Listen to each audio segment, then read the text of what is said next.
O vídeo já vai começar, mas antes, não se esqueça de se inscrever e ativar as notificações.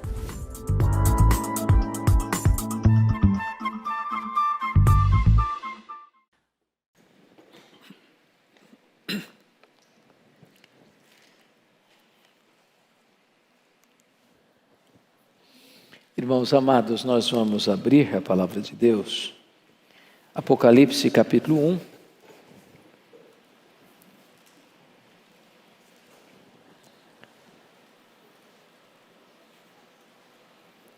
versos 1 e 2. Revelação de Jesus Cristo que Deus lhe deu para mostrar aos seus servos as coisas que em breve devem acontecer.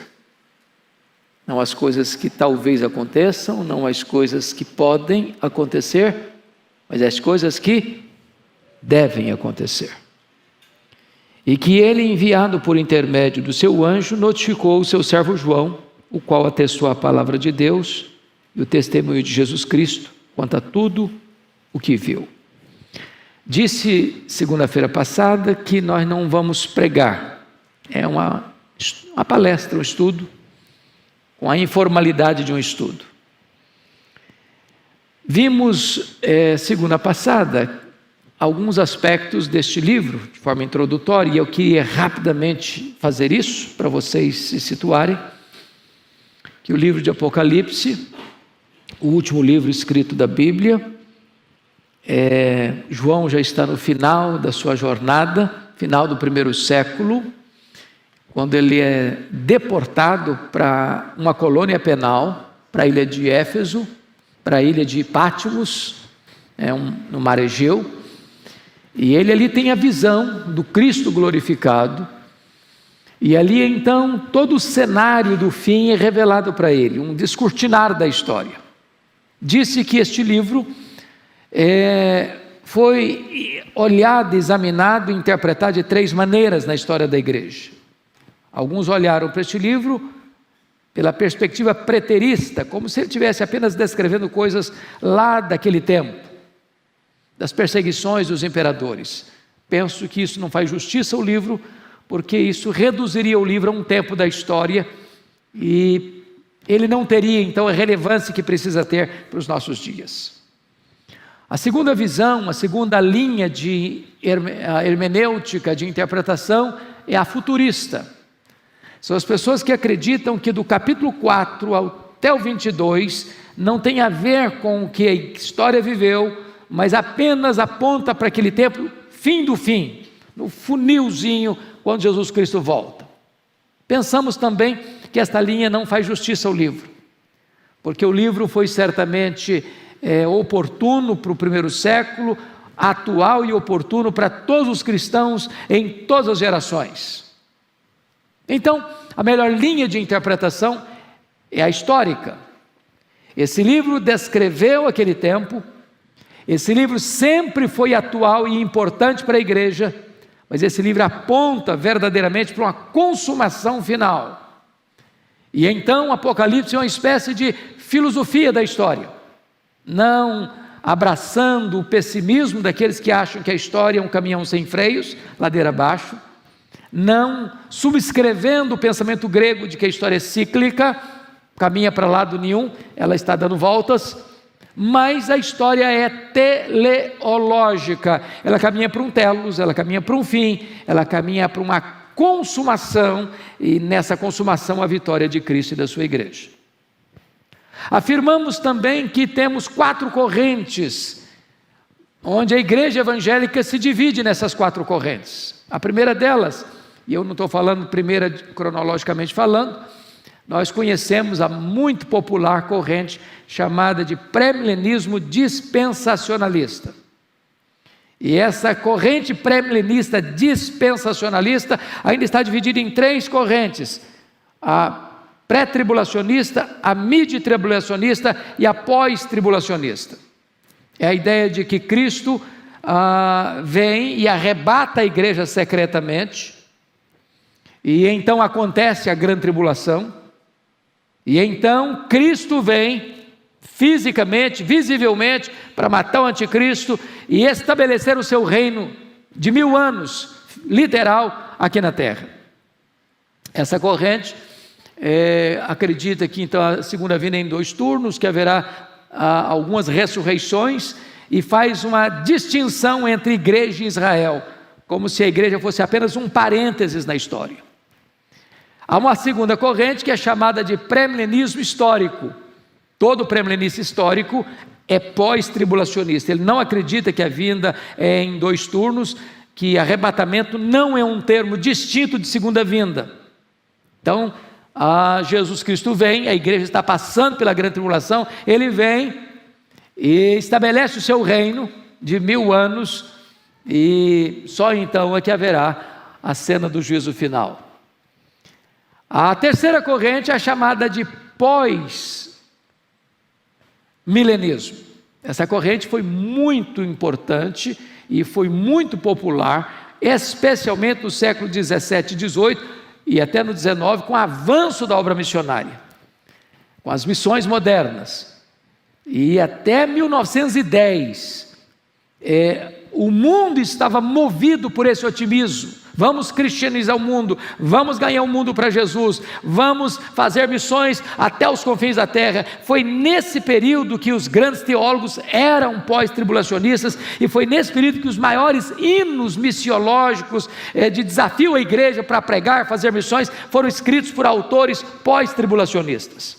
Porém, essa corrente entrou em colapso com a Segunda Guerra Mundial, Primeira e Segunda Guerra Mundial, e não entendendo um versículo que só ele bota por terra essa corrente. Por se multiplicar a iniquidade, o amor de quase todos se esfriará.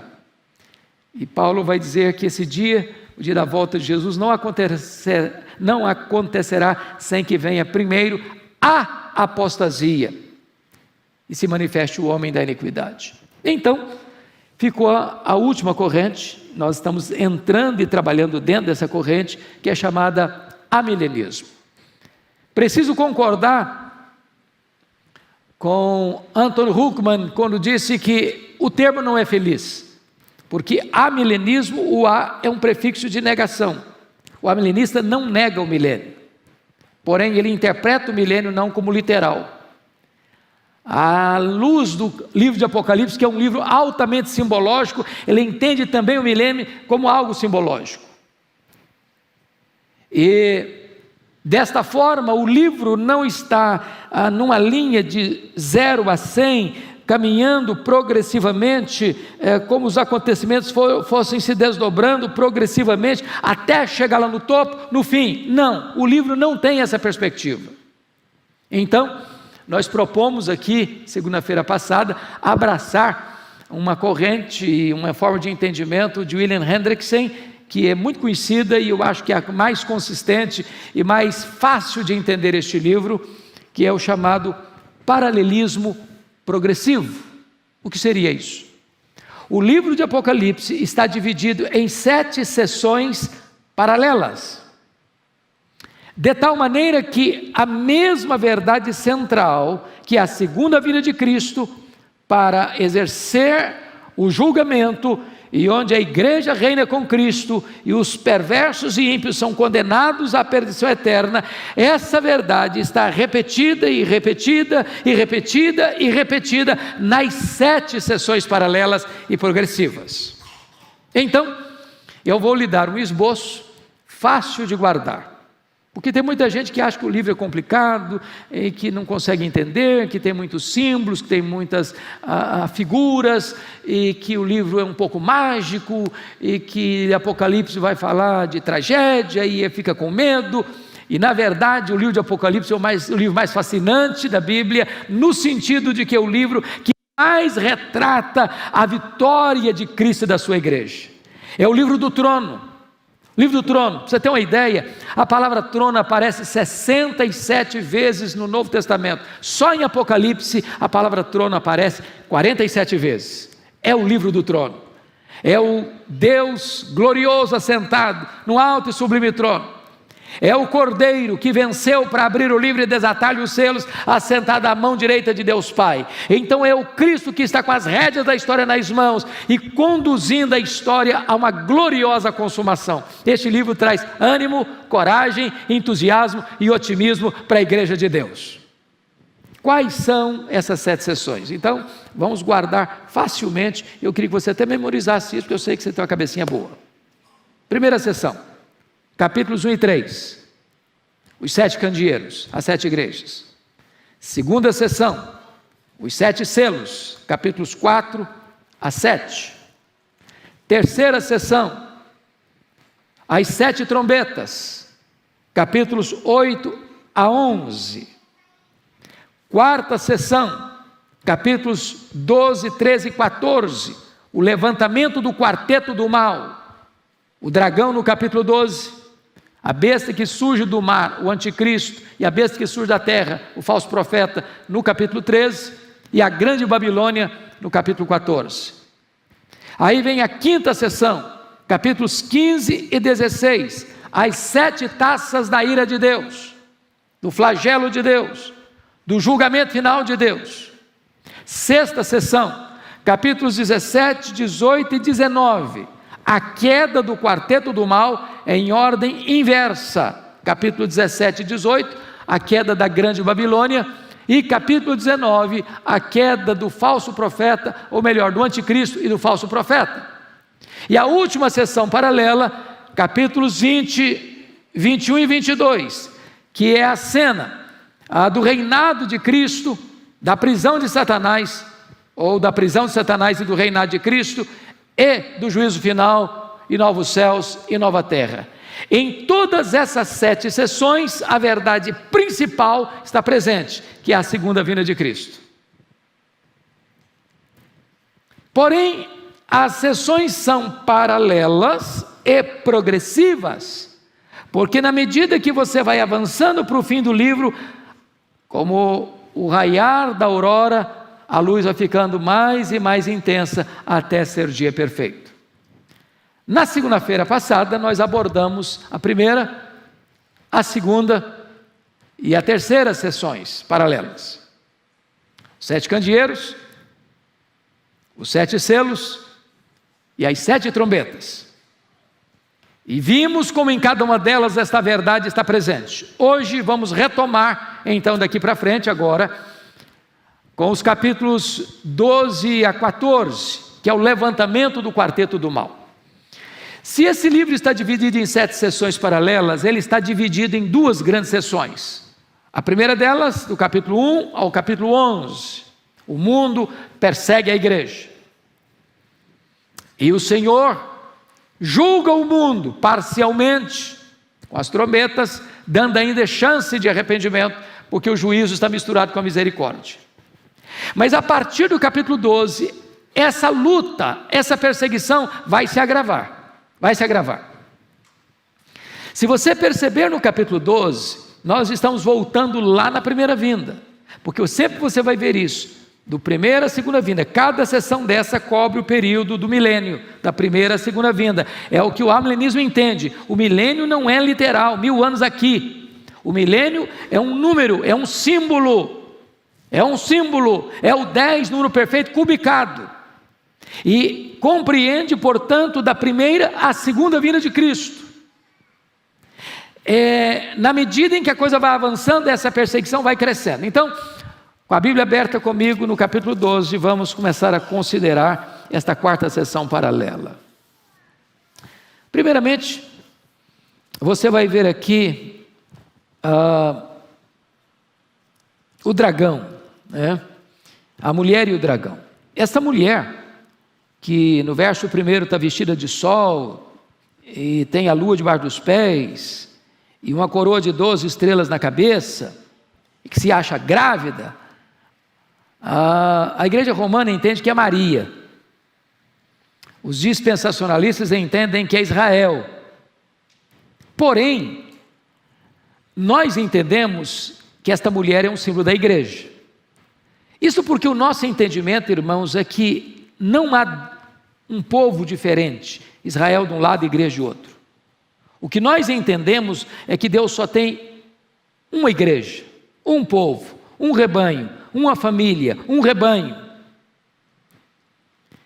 E que igreja é formada de judeus e gentios. Todo aquele que crê é igreja. É igreja. Nunca foi diferente. Então, esta mulher que está grávida é porque a igreja é o povo que Deus preparou para trazer ao mundo o Messias. E aí você começa a perceber que no verso de número 3, o dragão, que é descrito como grande, vermelho, com 7 cabeças, 10 chifres e nas cabeças 7 diademas, é uma descrição de quão terrível é esse dragão, que é o diabo. É o diabo, ele é grande, não podemos subestimá-lo. Vermelho, produz a morte, ele tem 7 cabeças, é controle, 10 chifres, poder de destruição. Nas cabeças 7 diademas, ele tem honra, porque o mundo o coroa, o mundo o adora. E diz o texto que esse dragão, ao ser lançado para a terra, ele arrasta 1/3 das estrelas com ele. E se nós entendemos isso bem, está aqui o poder que ele teve de sedução, de arrastar consigo 1/3 dos anjos quando caiu. E ele vai perseguir, porque no verso 5 diz: nasceu-lhe pois um filho varão, que há de reger todas as nações com cetro de ferro. Claro, está falando do Messias. E o seu filho foi arrebatado para Deus até o seu trono. Está falando, portanto, do nascimento e da ascensão. Como o dragão não pode destruir o filho, porque a intenção do diabo é destruir Jesus, e não pode destruir Jesus, porque Jesus morreu, ressuscitou e ascendeu aos céus, ele começa a perseguir a mulher, começa a perseguir a igreja. Mas Deus livra a igreja, Deus salva a igreja. E você vai notar que há uma batalha no céu com Miguel, e ele é expulso do céu. E se você ler com atenção o capítulo 12, o dragão vai lutar contra o filho, contra a mulher e contra os anjos. E ele vai sofrer uma derrota fragorosa do filho, ele vai sofrer uma derrota fragorosa dos anjos, ele vai sofrer uma derrota fragorosa da igreja. O nosso inimigo já está derrotado, triplicemente derrotado. Mas não podemos subestimá-lo. Até porque, no capítulo 13, nós somos informados que esse inimigo não trabalha sozinho. Ele tem agentes. E aqui me permita trazer à memória esclarecida de vocês alguns pontos. O diabo sempre quis ser o imitador de Deus, porque Deus é triuno e vai querer também ser. Então é o diabo, o anticristo e o falso profeta. Porque Jesus, sendo Deus, se fez carne, ele também vai tentar incorporar-se no anticristo. Porque o Senhor Jesus tinha uma noiva, a igreja, ele também vai querer ter uma, a grande meretriz. Porque Jesus selou e sela os seus com o seu Espírito, ele também vai ter um selo, a marca da besta. E então, no capítulo 13, João diz que viu emergir do mar uma besta. E a palavra mar não é que o anticristo vai surgir lá do mar, o Pacífico, o Mediterrâneo, o Atlântico, o Índico. A palavra mar, a próprio Apocalipse entende que são as nações, a convulsão dos povos. Vai ser nessa esteira da convulsão dos povos que ele vai aparecer. A Bíblia o chama de o homem da iniquidade. O homem da iniquidade. E a palavra iniquidade, que Paulo vai mencionar lá em 2 Tessalonicenses 2, é anomos, o homem sem lei. Ele vem na esteira da ditadura do relativismo. Não suporta qualquer regra, princípio, preceito, norma. É nessa esteira do relativismo que ele chega. E diz o texto que o dragão deu para ele o seu poder, o seu trono, grande autoridade. No verso 2 está escrito. No verso 3 diz que toda a terra se maravilhou, seguindo a besta. Toda a terra, preste atenção nisso. A pergunta que se faz na terra, está aí no versículo de número 4, quem é semelhante à besta? Quem pode pelejar contra ela? E o versículo 7, por favor, preste atenção nisso. Foi-lhe dado também que pelejasse contra os santos. Quem são os santos? Os crentes, os salvos. E os vencesse. Deu-se-lhe ainda autoridade sobre cada tribo, povo, língua e nação, e adorar-la-ão todos os que habitam sobre a terra. Preste atenção nisso. O anticristo vai receber tamanho poder de Satanás, que ele vai ser adorado universalmente, por todos, exceto o que está escrito no versículo 8. Adorarão todos os que habitam sobre a terra, aqueles cujos nomes não foram inscritos no livro da vida do Cordeiro. Em outras palavras, todo aquele que teve o seu nome escrito no livro do Cordeiro, nenhum desses vai se curvar ao anticristo. Irmãos, essa é uma verdade gloriosa que nós chamamos de perseverança dos santos, a segurança da salvação. O anticristo não vai arrancar sequer uma ovelha dos braços de Jesus. Foi ele quem disse: eu conheço as minhas ovelhas, elas ouvem a minha voz e me seguem.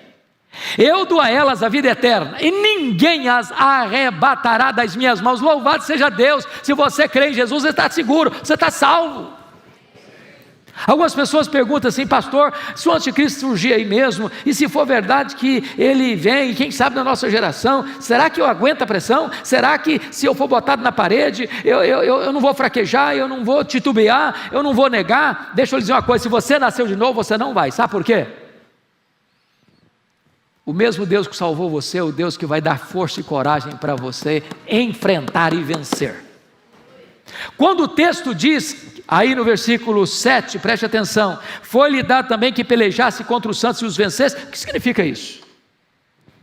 Não é que o anticristo vai vencer você e derrotar você, não. A ideia é a seguinte: o anticristo chega, diz: ou você nega Jesus ou eu te mato. E você diz: pois eu estou pronto a morrer por Jesus. E ele mata você. Na cabeça dele ele venceu você. Mas na verdade você o venceu. Você o venceu. Porque o que ele queria era fazer de você um apóstata. O que ele queria era fazer de você um aliado dele. O que ele queria é que você negasse a sua fé. E sabe o que a Bíblia diz no capítulo 12, versículo 11?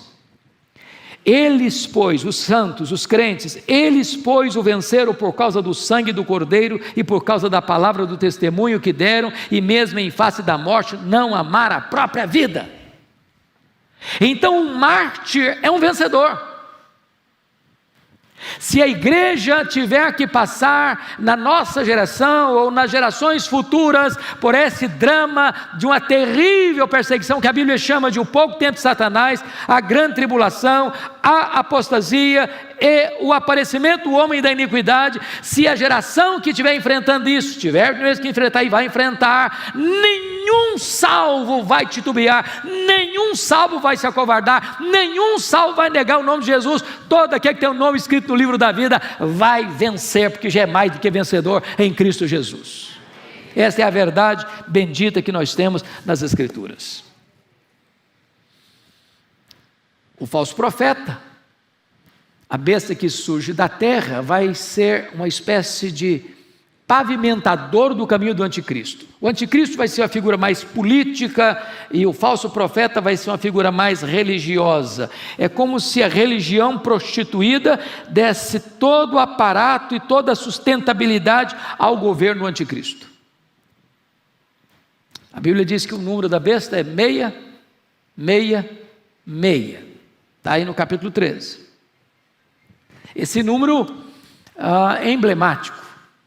E alguns pensaram que se tratava de Nero, outros pensaram que se tratava de Domiciano, ao longo da história da igreja, desde os pré-reformadores, reformadores, puritanos, todas as confissões reformadas, todas, sem exceção, entenderam que o anticristo era a figura do Papa, porque ele, na posição que ocupa, ele usurpa o lugar de Deus Pai, ele usurpa o lugar de Deus Filho e ele usurpa o lugar de Deus Espírito Santo. Por isso os reformadores e as confissões de fé todas subscreveram esse entendimento. O que importa, na verdade, meus amados irmãos, e quem quer que seja a figura, não importa, é que a igreja de Cristo é vencedora. Esta é a grande verdade dos fatos. Mas aí vem o capítulo 14, e no capítulo 14 você vai encontrar a questão da grande Babilônia se levantando para também amparar esta questão do dragão, do anticristo e do falso profeta. A grande Babilônia é a espécie de religião prostituída. A Babilônia, se você ler no capítulo 17, 18 e 19, está tratando da religião prostituída, da política prostituída e do comércio prostituído. É o poder político, é o poder econômico e é o poder religioso, governado pelo mal, a serviço do mal. E eu posso lhes dizer que nada é tão perverso quanto uma religião prostituída. Nada é tão opressor quanto a religião fora da verdade. Nada é mais terrível na sua sedução e ao mesmo tempo na sua perseguição do que a figura da grande meretriz, que se embebeda com o sangue dos santos, que ao mesmo tempo que seduz, ela mata. E a história é a nossa maestrina para mostrar para nós, com a sua batuta da verdade, que matou-se mais em nome de Deus na história do que em qualquer outro nome. Pois bem, queridos, a grande pergunta é, nesta sessão paralela do quarteto do mal, o dragão, o anticristo, o falso profeta, a grande Babilônia, a verdade da segunda vinda de Cristo está presente? Esta é a pergunta, e nós vamos ver isso. Então, dá uma olhadinha comigo, por favor. Dá uma olhadinha comigo, por favor, nesta cena que está lá no capítulo 14 e versículos, até o versículo 20, porque tem duas cenas aí que é muito importante você entender. Então vamos lá. Versículo 14. Olhei e eis uma nuvem branca, e sentado sobre a nuvem, um semelhante a filho de homem, tendo na cabeça uma coroa de ouro e na mão uma foice afiada. Outro anjo saiu do santuário gritando em grande voz para aquele que se achava sentado sobre a nuvem: tomai a tua foice e ceifa, toma a tua foice e ceifa, pois chegou a hora de ceifar, visto que a seara da terra já amadureceu. Eu pergunto a vocês, quando se dará a ceifa? À luz das Escrituras. Bom, a resposta está lá, Mateus 13, 39. Confira, por favor, sem sair de Apocalipse, vamos para Mateus 13, 39. O que está escrito lá? Mateus 13, 39. Está escrito o seguinte: o inimigo que o semeou é o diabo, a ceifa é a consumação do século, e os ceifeiros são os anjos. Quando que vai acontecer a ceifa? Na consumação dos séculos, e consumação dos séculos é um termo correlato para a segunda vinda de Cristo. Agora, preste atenção, que ele faz uma transição da figura da ceifa, e a ceifa está falando dos salvos, dos justos. Os anjos vão ceifar o trigo e recolher no celeiro, mas agora a cena para o juízo do ímpio não é mais ceifa, é vindima. E a ideia de vindima é do lagar, do pisar as uvas, do amassar as uvas. Agora, olha essa cena terrível do juízo, a partir do verso 17. Então saiu do santuário, que se encontra no céu, outro anjo, tendo ele mesmo também uma foice afiada. Saiu ainda do altar outro anjo, aquele que tem autoridade sobre o fogo, e falou em grande voz ao que tinha a foice afiada, dizendo: toma tua foice afiada e ajunta os cachos da videira da terra, porquanto as suas uvas estão amadurecidas. Então o anjo passou a sua foice na terra, vindimou a videira da terra e lançou-a no grande lagar da cólera de Deus. Imagina essa cena, um grande lagar, lugar de pisar uvas. Como é que chama esse lagar? O lagar o grande lagar da cólera de Deus. Agora preste atenção na figura, verso 20. E o lagar foi pisado fora da cidade, e correu sangue do lagar até os freios dos cavalos, 1,5 metro de altura de sangue, numa extensão de 1.600 estádios, 360 quilômetros. Então a cena é simbólica. Imagine um lagar de 360 quilômetros, quase daqui ao Rio de Janeiro, 1,5 metro de sangue. É claro que a figura é simbólica, mas para representar quão terrível será o dia do juízo para o ímpio, dia de luz para os salvos, dia de treva para os ímpios. Quando vai se dar essa cena? Na segunda vinda de Cristo. Portanto, também nessa sessão, esta verdade está claramente posta para todos nós. Pois bem, amados, vamos então agora à quinta sessão. A quinta sessão. São os versículos 15 e 16. A quinta sessão vai tratar das 7 taças da ira de Deus, ou dos 7 flagelos. São muito parecidos com as 7 trombetas. Qual a diferença, portanto, da terceira sessão, as 7 trombetas, desta quinta sessão, as 7 taças? É que lá nas trombetas, o juízo era parcial, o juízo era misturado com a misericórdia. Mas se você perceber, capítulo 15, verso 1, nas taças não tem mais mistura do juízo com misericórdia, porque está escrito assim: vi no céu outro sinal, grande e admirável, 7 anjos, tendo os 7 últimos flagelos, pois com este se consumou a cólera de Deus. Agora não é mais juízo misturado com misericórdia. Vamos entender isso aqui. Quando as trombetas foram tocadas, e trombeta é um instrumento de alerta, de aviso, as trombetas caem na terra, nos mares, nos rios, nos astros e nos homens. Mas sempre nas trombetas é um terço que é atingido. Por quê?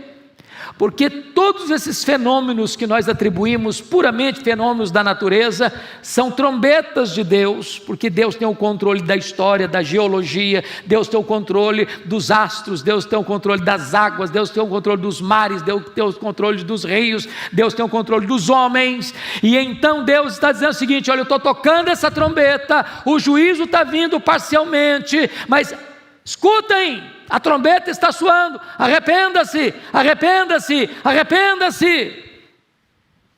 Agora nas 7 taças não, agora não tem mais misericórdia, agora a ira de Deus está consumada, agora não tem mais saída, agora não tem mais esperança, agora chegou o grande dia do juízo. E naquele dia não adianta correr para comprar azeite, naquele dia as virgens nécias realmente são nécias, porque não há mais esperança para elas. Naquele dia não adianta surrar a porta, abre-nos a porta, abre-nos a porta vai estar fechada. Portanto a Bíblia diz: hoje é o dia oportuno. Louco é aquele que zomba do pecado, louco é aquele que brinca com o destino da sua alma, louco é aquele que não escuta o soar da trombeta de Deus, enquanto é tempo. Então, se você perceber comigo, os flagelos vão atingir as mesmas regiões. Olha comigo, versículo 2, 16:2. Saiu, pois, o primeiro anjo e derramou a sua taça pela terra. Depois no verso 3, no mar, Depois no verso 4, nos rios. Depois no verso 8, no sol. E você vai perceber que no último flagelo, a cena do juízo está completamente clara. Porque você vai notar, por favor, no capítulo 16, versículo 15, olha a cena da segunda vinda de Cristo aí. Eis que venho, como vem o ladrão. Bem-aventurado aquele que vigia e guarda suas vestes para que não ande nu e não veja a sua vergonha. A pergunta é: quando que Jesus vem como ladrão? Na sua segunda vinda. O que mais vai acontecer? Olha comigo aí, capítulo 16, verso 20. Todas as ilhas fugiram e os montes já não são achados. Quando é que essa cena vai acontecer? É só você lá ler comigo lá no capítulo 20 desse mesmo livro. No versículo 11. Viu o grande trono branco e aquele que nele se assenta, de cuja presença fugiram a terra e o céu, e não se achou lugar para eles. Esta cena, ela é simbólica, esta cena, ela é emblemática, porque ela retrata que quando o Senhor da glória aparece na sua majestade e glória para julgar, até a terra, até o céu, até as ilhas tremem na sua presença. Essa cena vai se dar quando? Na segunda vinda de Cristo. Meus irmãos, eu gostaria de, quebrando novamente o meu protocolo de expectativa de terminar, eu disse segunda passada que eu não gostaria de fazer correndo, para que vocês não entendessem bem. Então eu gostaria de ficar aqui na quinta sessão, e na segunda que vem, se Deus permitir, a gente avança para as outras, aí sim com o objetivo de concluir. O meu propósito com esta análise é que você guarde na sua mente o arcabouço, o esqueleto deste livro. Que você leia, porque a primeira palavra que aparece lá no comecinho do livro de Apocalipse, no capítulo 1, versículo 3, é exatamente esta: bem-aventurado aqueles que leem, aqueles que ouvem as palavras da profecia e guardam as coisas nela escritas, pois o tempo está próximo. Então eu gostaria de fazer um desafio a vocês aqui hoje, de até a segunda que vem, vocês voltarem para cá, com o livro de Apocalipse lido.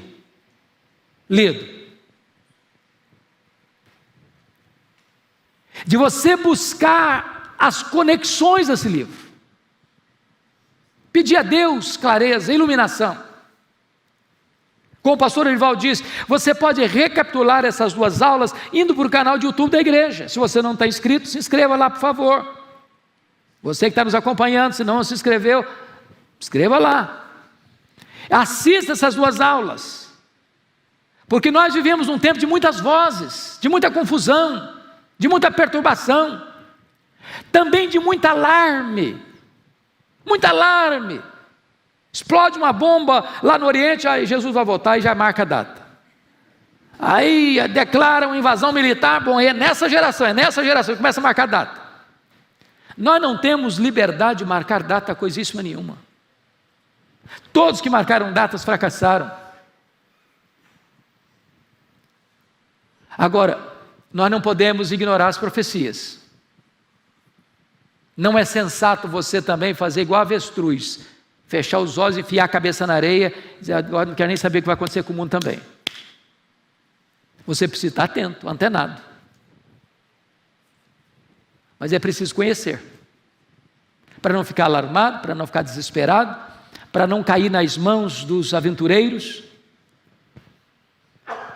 e para que você possa ter uma fé não só firme, mas regozijante. A história não está nas mãos dos homens, a história não está nas mãos de Putin, de Biden, da ONU, da OTAN, das organizações mundiais. A história não está nas mãos dos livre-pensadores, dos filósofos, dos cientistas. dos reis, dos príncipes, dos legisladores, dos juízes. A história está nas mãos daquele que morreu para comprar com seu sangue os que procedem de toda tribo, raça, povo, língua e nação. A história está nas mãos do nosso glorioso Redentor. Você não precisa ficar um minuto sequer perturbado, a sua vida está guardada nas mãos de Jesus. Entenda isso, irmãos. Mikhail Gorbachev, em 1985, com a quebra lá da União Soviética, escreveu um livro chamado Perestroika. E eu li aquele livro com muito entusiasmo, porque você se lembra que naquela época existia a chamada Guerra Fria, era a corrida armamentista, Estados Unidos, União Soviética, quem tem mais poder de destruição, quem tem mais material nuclear, quem tem mais poder. E ele afirmou lá, em 85, que o arsenal nuclear do mundo lá na época dava para destruir o planeta 27 vezes. Ele disse lá que se houvesse uma terceira guerra mundial, não haveria vencedores nem vencidos. Agora, com a invasão da Rússia à Ucrânia, os analistas já disseram às pencas que só Estados Unidos e Rússia têm arsenal nuclear para destruir o planeta 16 vezes. 16 vezes. Mas uma coisa você e eu temos certeza: não é Putin nem Biden que tem o poder de apertar o botão. O botão não está na mão do homem, está na mão de Deus. E é isso que você encontra na segunda carta de Pedro. Este mundo, os céus, a terra e todas as obras que estão na terra estão destinadas ao fogo. Os céus incendiados se derreterão abrasados, os elementos se desfazendo. Mas quem está agindo assim não é o homem, é Deus. Aquele é o grande dia do juízo de Deus. Os homens poderosos vão ficar desesperados, não com medo de morrer, eles vão buscar a morte, mas a morte vai fugir deles, porque chegou o grande dia da ira do Cordeiro de Deus. E você e eu, que estamos lavados no sangue do Cordeiro, selados com o Espírito Santo da promessa, e temos a maior das alegrias de ter o nosso nome escrito no livro da vida, nesse dia não estaremos alarmados, porque nós aguardamos novos céus e nova terra onde habita a justiça. E naquele dia nós ouviremos a doce voz do amado da nossa alma: vinde benditos de meu Pai, entrai na posse do reino que vos está preparado desde a fundação do mundo. Ao estudarmos Apocalipse, é esta a verdade consoladora que nós encontramos. Então espero vocês segunda-feira que vem com o livro de Apocalipse lido, para nós concluirmos esta jornada. Muito obrigado.